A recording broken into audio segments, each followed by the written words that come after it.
ہم کریں گے ہر مظلوم کی حمایت۔ السلام علیکم، میں ہوں حرین فاطمہ اور آپ دیکھ رہے ہیں حمایتی news HD channel.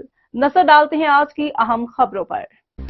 Head مورر Sajid ٹلانی اور اس کے کئی سپاہی بھینس کالونی کے علاقے میں ناسور بنے ہوئے ہیں۔ SHO زبیر صاحب علاقہ مکینوں کی اپیل ہے کہ تھانہ سکھن سے یہ سپاہی معطل ہو چکے ہیں، پھر بھی ہفتہ وار بھتہ وصول کر رہے ہیں۔ ہم جائیں تو کہاں جائیں، لہٰذا ہم SSP ملیر سے درخواست کرتے ہیں کہ ہماری جان چھڑوائی جائے۔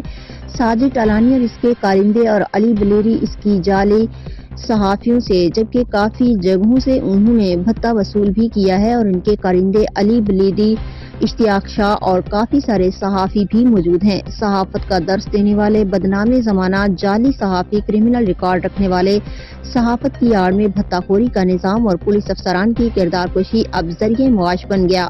گزشتہ کئی دنوں سے SHO سکھن زبیر نواز کے خلاف چند نام نہاد جعلی صحافی بدنام زمانہ متعدد FIR میں مطلوب جرائم پیشہ جعلی صحافی اب کردار کشی میں مصروف ہیں۔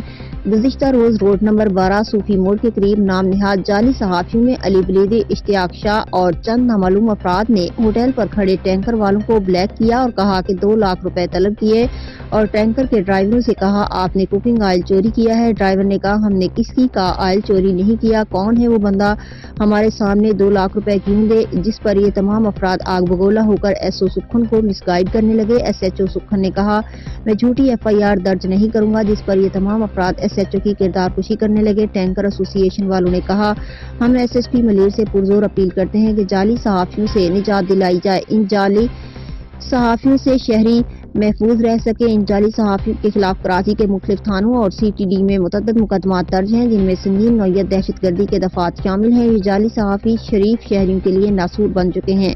محمد خان حمایتی کی رپورٹ۔